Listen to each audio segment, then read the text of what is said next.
Good morning. Good afternoon. Good evening. Welcome to being here. Yes, welcome to being here. I'm Ariel. I'm Shya, and this episode is called You Are Accomplished. In case you haven't recognized this or you're not used to our style. We finish each other's sentences very frequently. And here we go. We are definitely enmeshed. Enmeshed. That's right. Entangled. We have codependent and loving. Yes, we are. Whatever you invest in, you're accomplished. So one of the things we've invested in is being enmeshed, so that if things get bumpy, it's both of us. If things are expansive, it's both of us. And I really enjoy that part of our relationship when we have well-being. When we don't have well-being, then you don't enjoy that part of the relationship. No, because I'd like it to all be him. Yes. It is all him from his point of view. Yes, and from my point of view too, when I'm upset. Anyway, so here we are. We're talking about whatever you invest in, you are accomplished at. So let's invest in listening. Oh, listening. Listening is so amazing. I am so awed every single day by how listening is a skill set worth investing in. Yeah, and it's interesting because we forget to listen. We get invested in our point of view and being right about our point of view, and we don't want to hear anything that contradicts that point of view.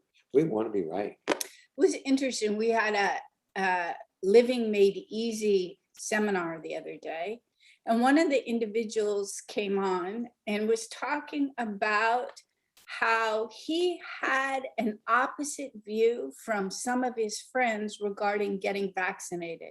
They were strongly opinionated one way, and he was strongly opinionated the other way. And how not being willing to hear their perspective ended up disturbing him, because he was so determined that he was accurate. What you resist, you get stuck with. What you don't like, don't want, that's what you get stuck with. That's where your mind stays. Anything you push up against, you're stuck to. So if you resist hearing something, then that's what plays in your thoughts over and over. Anyway, we have some guests today. Should we start with our first one? Well, I don't want to start with the second one. We can't start with both. No, so we'll take one. All right, Yuta, welcome to being here, and tell everyone where you are zooming in from. Hi, I'm Yuta, and I'm zooming in from Germany, from a small village called Hademstorf. It's between the city of Hanover and the city of Hamburg. Say the name of your city again. Hademstorf. Hademstorf. Is it with a D or a G? It's with a D. Hademstorf. Okay. Yeah. Okay. That's the last time I'm trying. That was it, as good as I can. Okay. It's very You'll be accomplished at Hagenstorf. There you go. Yeah. That's as good Is as that close? Very much. Yeah, very much. Actually, it's even when I talk to German speakers, it's difficult to say that so they can really understand it. It's because it's strangely written and strangely pronounced even for German speakers. Oh, now I feel much better. Thank you.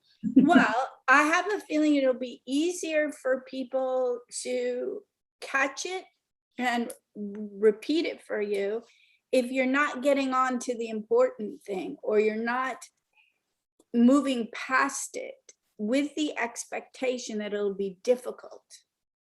Yes, that's true. I've recognized that. That's really true. I'm sure people have asked you, what was that? And you resist that. You want to get over that part because that isn't what's important. But what if everything's important? We're building a woodshed. And this morning... What are you building? A wood shed. A shed, a little building to store firewood in. Because we heat part of our house with wood and we have a fireplace, and we have a fire pit on our back deck. We So like fire we in build a controlled fires, way. right? And so we're building a small building to put wood in that we're going to use in the fireplace and keep it dry over, when it's raining, and so it stays good. So that when we split it, we can stack it in a controlled environment where we can use it, but also it keeps it dry. Now I'm going to see if I can find why I'm talking about this in the first place. So in order to build this, I'm using wood, and I'm making square lines where the wood comes together, where to join it. And I'm noticing that I've scribed a line, and I'm putting this other piece of wood to it, and then I'm going to screw it together. And I have the option of being less than perfect, of doing it to get it over with, or doing it to do it perfectly. It doesn't take any more time, really, to align the edge of the wood to the line that I drew, so it would be perfect. But if I'm trying to get it done and over with, frequently they don't line up perfectly. Now, my solution is to start over. See, if that doesn't line up perfectly, I just take the screw out and put it back in again in a different place so it does align perfectly. Because I figure that if I do everything perfectly all the way along, this thing is going to work very easily. But if the word is slipshod, if I'm not, I don't know how that translates to German, but if I'm not really precise in how I do it, it will down the road have more and more imprecision. So it's like if you aren't really there with what you're doing, then you will have problems later on. It always seems to work out that way. I want to take a moment to back up to a word that Shya was using, because there are two ways to hear that word. He was talking, if I'm not doing it perfectly, as in with precision. He's not talking about perfectly as in a judgment system. And some of the challenges, we often think about whether or not we are good enough, rather than looking and saying, if when he screws this in, it's actually in straight lines, or if it's a little crooked. So when he's talking about perfectly, he's talking about perfectly square, as opposed to having been done to get it over with imprecision. So it's a little cockeyed here, it's a little off center there, and before you know it, you have to redo the whole thing, or you live with it for the life of that building being wonky. Wow. I so many pictures came into my head when you were talking about that. And I often ask myself why. I mean, I'm very used to do stuff to get it over with. Yes. At work and anywhere else. Yes. And it's like a little, I'm doing everything what is needed, but it seems that a small piece is missing. Yes, called your satisfaction. Yes. But and not small piece. Not to make it your fault. It's not like a good thing, bad thing. But I know that not too long ago you had an injury. It was just a little misstep where you tripped, and then it was a freak accident where a muscle ripped on the back of your leg, and that little trip ended up being a rather extensive surgery, and it had complications, like you can't ride your horse for a period of time, which is one of your passions, etc. I guarantee you on that day, you were getting it over with. You were going somewhere else rather than being where you were. And that's not as a pointed finger at you and say you did anything wrong. But if you take a look, you'll see that you were preoccupied. You were thinking about something else, not where you were. You weren't being where you were trying to get somewhere. Yes. Yes.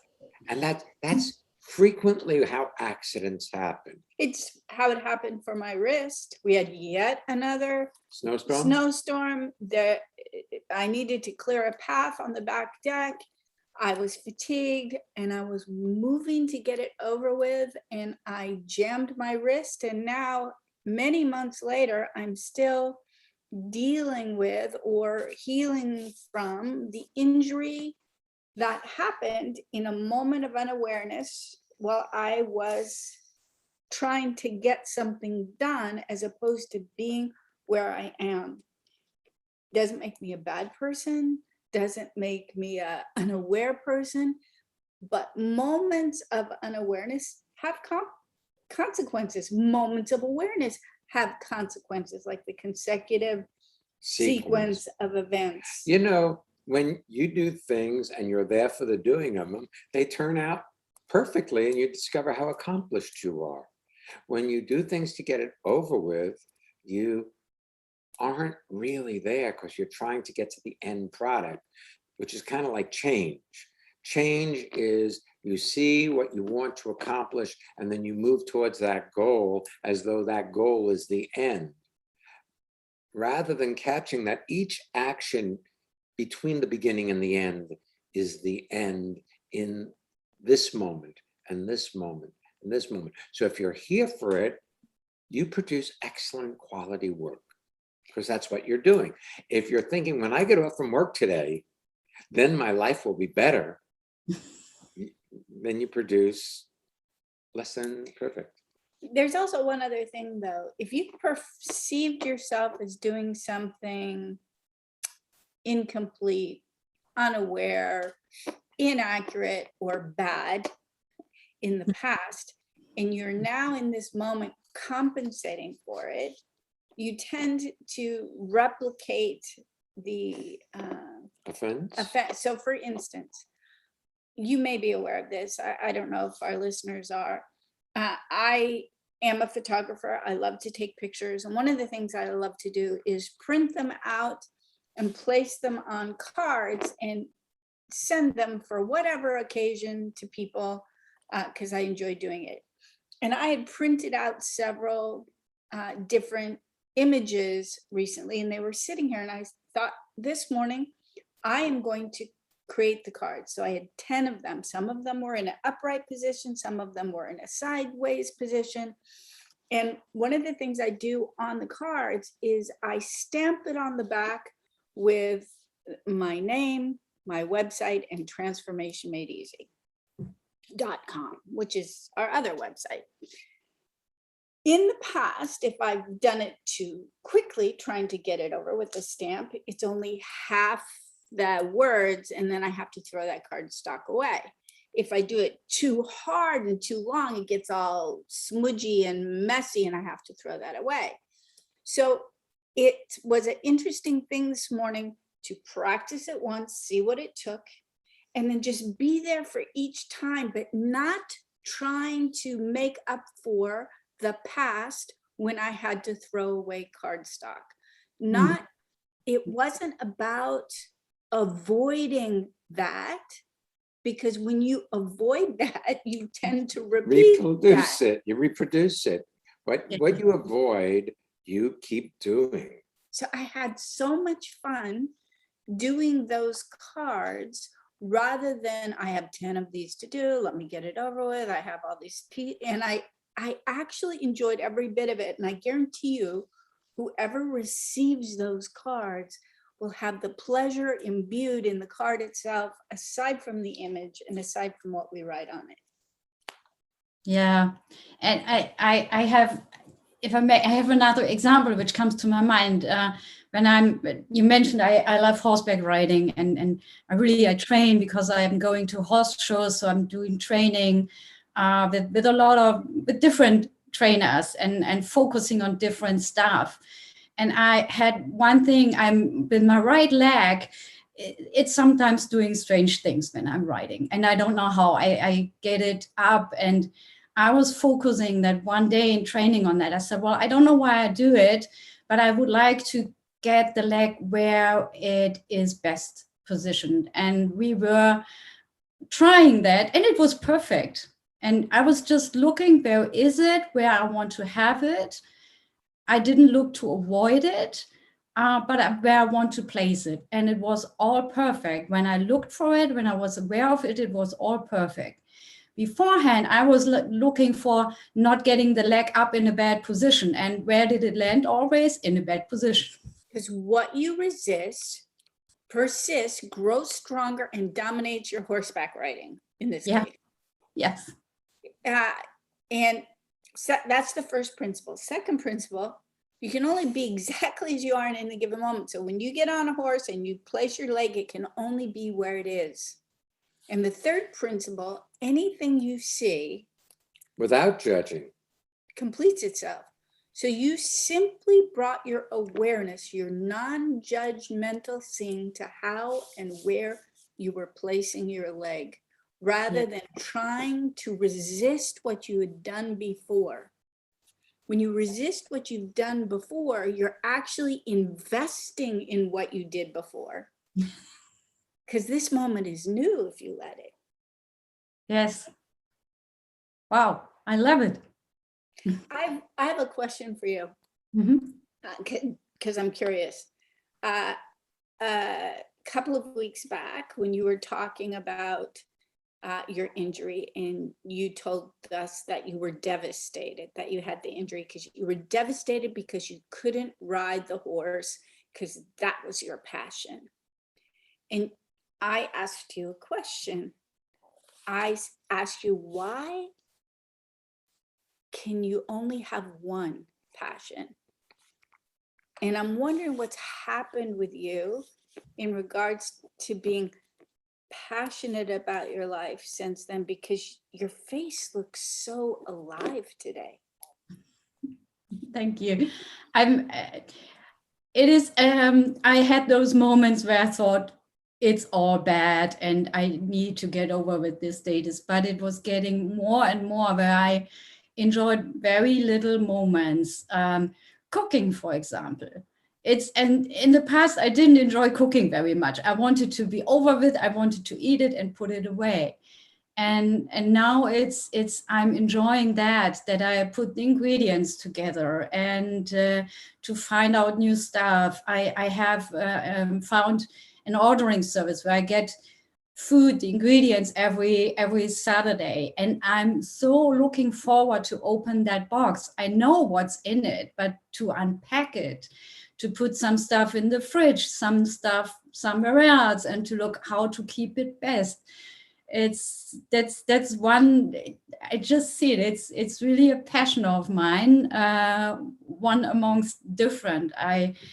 I read a book, which I didn't do for a very long time. I really enjoyed that, and other stuff as well. I can't drive a car right now. I'm not allowed to, but my friends are bringing me wherever I need to. I really enjoy meeting them and being with them for the car rides, and to have this day that friend, another day another friend, and then a third one and a fourth one, and friends I didn't know so well beforehand.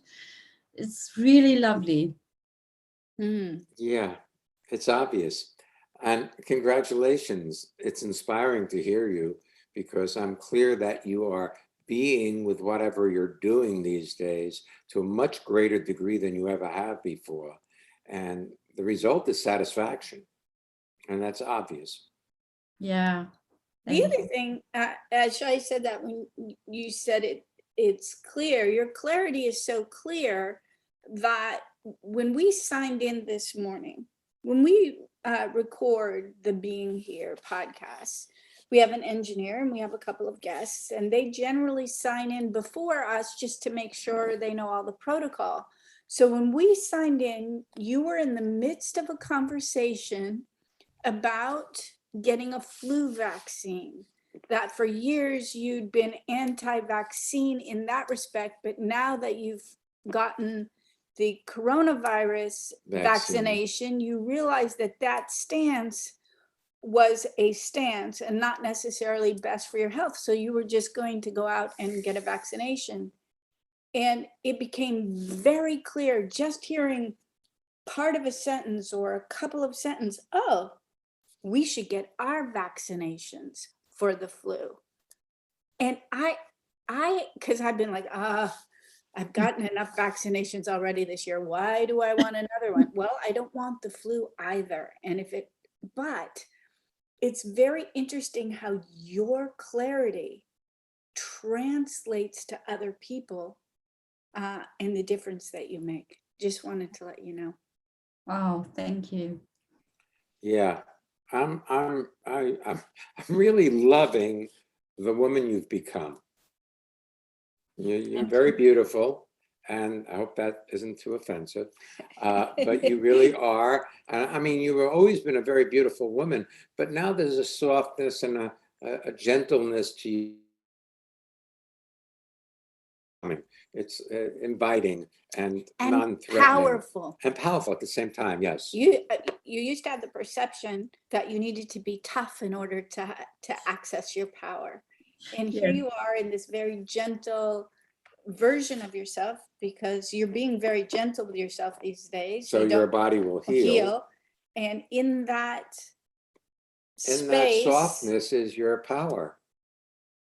And I feel more powerful than, I don't know for how long. Yes.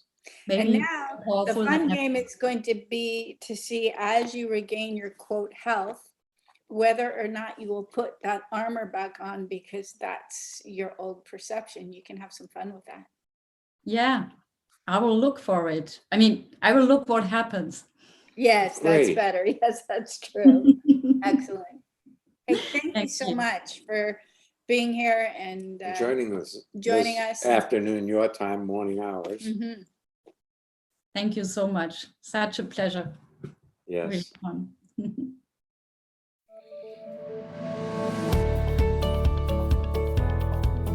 It's time for our listener feedback spotlight, where we hear from one of our listeners about how transformation has impacted her life or his life. If you want to learn more about our seminars, any of the upcoming virtual courses, visit transformationmadeeasy.com. That is transformation made easy, easy.com. I love it. Thank you. Hello, I'm Rita from Bern, Switzerland. Through transformation, I learned that I'm enough. Do you want to have well-being with consistency? Connect with people all over the world from the comfort of your own home at Ariel and Shya's lively interactive Living Made Easy virtual seminars. Join any of their 2-hour online events or take a deep dive into the magic of being you at a virtual weekend seminar. Come on, let's connect. Find out more and register at transformationmadeeasy.com. This Saturday, next Monday, and then Tuesday, we have the Living Made Easy seminars. They are a 2-hour investment in living in the moment and your well-being. They're wonderful. And you're welcome to join us. You'll meet people like Yuta and other wonderful folks around The world. For a little deeper dip, at the end of next weekend, we have the Discover the Healer in You seminar. I don't think it's a little deeper dip. I think it's a much It's greater, profound. deeper dip Yes. into the magic of being you. Discovering the healer in you is not just a person who can go in a health situation. It's more about how you're being. I would say that Yuta, unbeknownst to herself, was being a healer this morning. It's very profound. You are invited. In December, We're doing the power of listening. And if there is one thing that can support your life transforming, it is listening. because listening, true listening, is not comparing what you already know to what's being said. True listening is hearing what's being said freshly, newly, and discovering what's possible. In January, we are hosting 2 courses in Costa Rica. You can come for 1 week or you can come for both. It is an adventure in discovering yourself. It's a gorgeous environment, amazing people. You can find out about any of our seminars At transformationmadeeasy.com. And a quick shout out to all of the engineers, or they're not a lot of them, but the engineers behind the scene and all of the people who help us produce this show, from choosing the images, Choosing the titles, to uploading them to Lisbon so that you have access to them. Thank you, everybody, for making this show a possibility for all of our listeners throughout the world. Should we take our next guest? Let's take our next guest. Ashley, welcome to being here, and kindly let people know where you're zooming in from. Yeah, hi, I'm Ashley, and I'm zooming in from Cambridge in England. Welcome. Thank you. Nice to see you. Thank you. It really is a privilege to be here. Yeah. So, do you have something you want from us? Yeah, I guess, Well, here's the thing. You just saw something. I watched your eyes go up and you saw something that you wanted. Now the question is, can you ask for it without editing so that you get what you want? Okay. I saw that this morning when I read again the email that came through, a reminder that I was coming on the call here, and with the subject of this call about what you invest in, what I'm investing in, I felt something in me change. I felt a shift in me. I felt this deep kind of yes. Something spoke to me, and I didn't. And what I kind of saw is that, maybe I haven't been investing in my well-being, but I want to, and I want that whatever that is that comes with transformation, or with that feeling I had in that moment. And I got to thinking about what have I been investing in, and seeing how I've been, well, kind of lots of things really, but living a lot through a complaint. Like the title was, are you investing in your well-being, or are you investing in complaining, or something like that? The title is You Are Accomplished, and the little blurb we had that went along with it was, whatever you invest in, you accomplish. Complaining or living a life of well-being, it's up to you. Join Ariel and Shya in being here and invest yourself in the moment with all the richness it brings. Well, we live in a world where people socialize via complaint. And so it's so easy to get sucked into complaining about the circumstances of your life, rather than realize that you have what you want.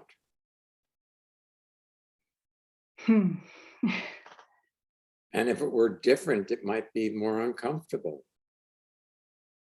Right.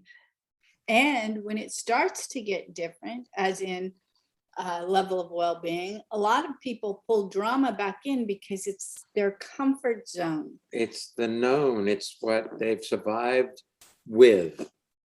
So if there's been drama in your life in the past and you've survived, well, then somehow your mind melds it together that the drama was part of your survival. and you need that drama to continue to survive, rather than you just had drama in your life at one point and you don't really need that. Right. That's extra. Right. Wow. Yes. Yes. Yes. Yes. Yes. Yes. Yes. Yes. I see it now. I mean, I see it now. But I have a question, because and this is about, work that I've been doing, and it's got all tangled up for me, because I have been literally investing in a training around ways. So I'm a body worker. I work with movement and touch, and I've been learning some body-based methods of working with people who've been in traumatic incidences out of my own experience many years ago now of being in an earthquake. And I've been wondering if I've just been investing in keeping the drama alive, because I know that. That's very possible, my dear. See, it really is very possible that you've been investing in keeping the drama alive. But so what? See, Are you having fun with it? Now, the other thing is this, techniques just don't produce healing or well-being. Your being there, your presence, that essence of humanity that you are, is what produces healing, not the technique you use. which doesn't mean you shouldn't learn new techniques. I'm not suggesting that. But my guess is when you started these courses, you didn't start from, oh, this is an extra something I have an interest in. It's at least on some level, what I have is not enough, and I need something more in order to help people who've had a trauma. More, better, or different. Yes. So, that's the field, that's the home of the mind, is more, better, and different. This isn't it. Something more, something better, or something different will produce the satisfaction I'm missing. But the mind can never be satisfied, Ashley. See, your mind is a machine. It repeats the same things over and over, same complaints. Your husband's name is Mike? Yes. I bet you dozens of times a day it says the same thing, that Mike didn't do this or that. Yes. Yes. Yes. Yes. And so you can get lost in those complaints about him, rather than allow yourself to feel your love for him, which will allow him to be more available to you. Because see, if you know somebody's judging you, you defend yourself against those judgments.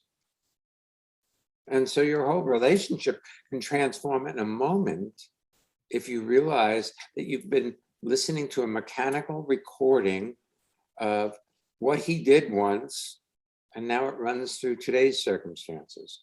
Or what he didn't do is even worse. but Yeah.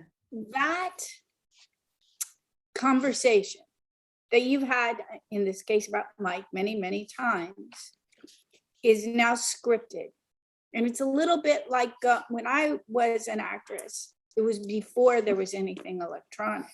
So if I wanted to learn a play or a piece from a play, I went into a store that had all the plays that were ever published.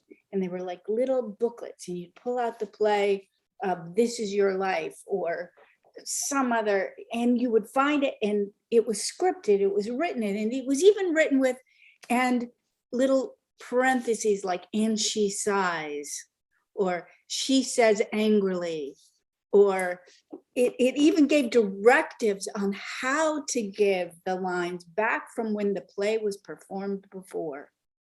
You have a script about Mike. Now, that script won't go away. It is not a failure to have a script, but you can park that folio on a shelf and let it go dormant. And But if you keep investing in that script, it becomes a reality. now here's the kicker. That script only comes out when Ashley's being hard on Ashley. When Ashley likes Ashley, Mike can do no wrong. Yes, I really recognize that actually. Yeah, yeah. And here you are learning something new. You can learn something new and see what you can glean from it because it's one of your passions. Or you can pull out the folio of, I don't have enough skills. I'm not good enough. I better learn something and maybe I'll be better someday. Yes, so true again. I mean, oh gosh, yeah. I mean, yeah. Because I've even, this training that is I'm on is just about to come to an end in a couple of weeks. And I'm still running that script going, oh, I don't think I know enough yet. I don't think I can do this. Let me tell you something. You're never going to know enough if you're operating off a script. But if you look, Ashley, if you in this moment look at what you're doing, you don't need a script. You are capable. You are completely and totally capable of doing appropriate behavior in the current moment of your life if you're here for it. And of course you have the idea that maybe you haven't learned enough. That is a mindset that comes along with you when you've been learning new things and you've been successful, including that mindset. But your mind hasn't caught that that is extra. It's unnecessary. Well, the other thing you haven't caught is you're in school or in a course with other people who are doubting themselves and don't think they have enough information or knowledge to be true healing practitioners. Right. Yeah. And you see, they don't have to say that out loud. Your minds synchronize up with each other. Right. Sure. Yeah. Okay. Yeah. And and one of the and one of okay. Yeah. And one of the the whole doubts I have had all along is that is about these methods, because I don't know how transformation works, but I know it does something amazing. And Yes, so but you see, you don't have to know how it works. Do you know how your car works? no idea. You get in, you turn the key, it starts, and you drive where you want to go with it. You don't have to know the intricacies of the internal combustion engine in order to get to the grocery store. Right. Well, maybe you don't need to know how to be a healer, and you can be a healer. Do you know how to walk? Yeah. Really? Well, I can. Tell me how to do it. Can you tell us how to walk so that we can replicate that? I no, but I can do it. I can do it. I can walk. But Yes, you can, but do you know how you walk? no, I That's think right. it's yeah. I no, I don't. I find it amazing actually that when I teach movement classes, and sometimes I'm with people and I just go, look, we're standing, and I find that amazing. But Yes, but to tell somebody how to walk so they can do it, well, how do you get those neurons to fire that tell your muscles to move? How do you do all that? We really don't know. yeah, no, And if we did know, so what? It doesn't change anything. I have a question for you. yes, Would it be a failure for you to have taken this course and invested time and money and energy and learning to discover that by and large, this style is not for you? I've been wondering about that. I've been having a lot of conversation in myself about that. If this is, yeah, because whether it ultimately, is it all just, I've been trying, is it just working on myself and other people? I've been trying to find a way to kind of. But here's my question. Yeah. Do you have one teacher or several? Several. Good, that's a good answer. Are these people happy? Are they satisfied? Are they well in themselves? Or are they teaching the script?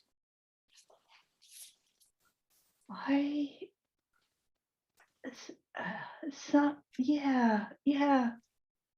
Somebody. Here's the thing that I'm caught by, and I know that this is an audio, so there are like these big gaps where you're thinking. You look up, you look away, you think. I asked a very different question. I said, would it be okay with you if at the end you discovered by and large this isn't for you, and you went off to think about what you've been wrestling with? Why during this time frame can't you just learn it? Why do you have to talk to yourself about whether or not it's any good? You've invested in it, you can learn it, you can set it aside and see if it comes out to play in situations where it might be useful. Or you can talk to yourself about how this fits with what you already know. Right, I love that. Yeah. And that is one of the things that I've seen about you over the years, Ashley, is your presence is so healing. Your being is so magnificent. And you often skip off into thinking about things. And you get lost in self-doubt, which is a recording, because you've gotten lost in self-doubt before several times a day. And I can't recall whether or not, yeah, several times a day. I can't recall if it was on a podcast or on a Living Made Easy on demand video or in a seminar, but I recall reminding you of the time we led a seminar in Cambridge and a woman came who had a very debilitating disease. And she said you saved her life. And what was that? Maybe 2015, 2016? You've learned a lot of things in the intervening years, but you were excellent then. However, that is not convenient for your mind. Your mind thinks you need improvement. Yeah, right. Yeah. Yeah. It's on this permanent kind of fix me up project. That's right. That's what your mind is, a permanent fix me up project. I love you. You don't have to live in that space of needing help. Maybe you're already magnificent exactly as you are, and you can let that magnificence shine, or you can doubt yourself. Those are your choices. Well, you said something earlier that was inaccurate. You said, oh, I realize there goes I don't know if you'd hear it, was really cool. It was a motorcycle. You said, I haven't been investing in transformation or being here lately. Well, wait a minute. Aren't you here? Weren't you reading the episode information at that time? You've already made a commitment to be here. You registered for Costa Rica. We see you occasionally on seminars. If you want more, you can do more. But the whole concept that you've not been investing is a lie you tell yourself because it conforms with the idea that you're not doing your life well. My experience of you, if you're interested, is that you are a magnificent being. There's nothing wrong. And always have been. And always have been, yes. Ever since we first met you, We've seen this beauty in you, but you can't see it because you're lost in the idea that there's something broken that needs to be fixed. That's why looking up and into your script Just isn't helpful. repeats. It just repeats. You're far better to look out here. Or look at the camera that you're looking at, that we're looking at when we look at you. Okay, thank you. You know, that second principle of instantaneous transformation, no two things can occupy the same Ashley at the same time. If you have your attention on how you're doing, you can't be very good at what you're doing. But if you have your attention on what you're doing, you can be very good at what you're doing. You know, I'm building this woodshed, this little building in the backyard. And it's not that little, it's not that big, but it's not that little. But as I do it, I don't question my ability to do it. I just look and see, oh, this board needs to go right next to that. And that's where I need to screw it together. And I just do it. It's the same thing with you when you're doing body work. You can learn new things without questioning your ability or your knowledge base. I'm certain Shya is learning new things out there as he's doing things. Well, I'm using a screwdriver rather than a hammer to put this building together. Of course, it's an electric screwdriver, you know, battery operated, but it's a screwdriver. It's not a hammer. And I used to build buildings. I used to use hammers and nails. Now I'm using screws and an electric screwdriver. And he had just a casual conversation with a friend of ours who's a contractor who told Shya, oh, don't use a hammer. Get this type of screw that's a self-drilling screw. Use your screwdriver. It's far better. It was just a sentence or two and his life transformed. That's right. Made my life a lot easier. Ashley, darling, you are great and you're doing great. And when you have thoughts that you're not, just notice their thoughts. Well, they're probably just your screensaver. You know, if I You're move not away fully engaged. from my computer for too long, right now I get this like swirly, which is actually kind of pretty, but that doesn't allow me access to whatever the projects are. It's just letting me know that I have not touched my keyboard or I haven't been active on my computer for a period of time. Well, that's what happens, only yours aren't pretty geometric patterns or swirly patterns. Yours are thoughts of your inadequacy that come up on your screen to fill the space because you aren't fully engaged. So you can either treat those conversations as a problem or, oh. Those conversations were friends to you for years. Yes, your secret friend. That's right. You could just listen to them complaining about how you're not enough. Yeah. Rather than realize what a brilliant being you are. And how much of a difference you make in people's lives. Thank you. Thank you. Yeah, you're very welcome. And thank you for joining us. Thank you for having me. Well, if you enjoyed this podcast, you can leave a review on your favorite podcast app. It helps other people find being here. And if you fail to do it, thanks in advance. Or you can share the podcast itself with your friends. Somebody recently sent me something totally different, a podcast they enjoyed, and I listened to it in the car. And it was a really lovely companion. This being here is a great companion for people as they go about their day. Next week's episode is passion. We'll be back next week. So come on back. And don't miss being here.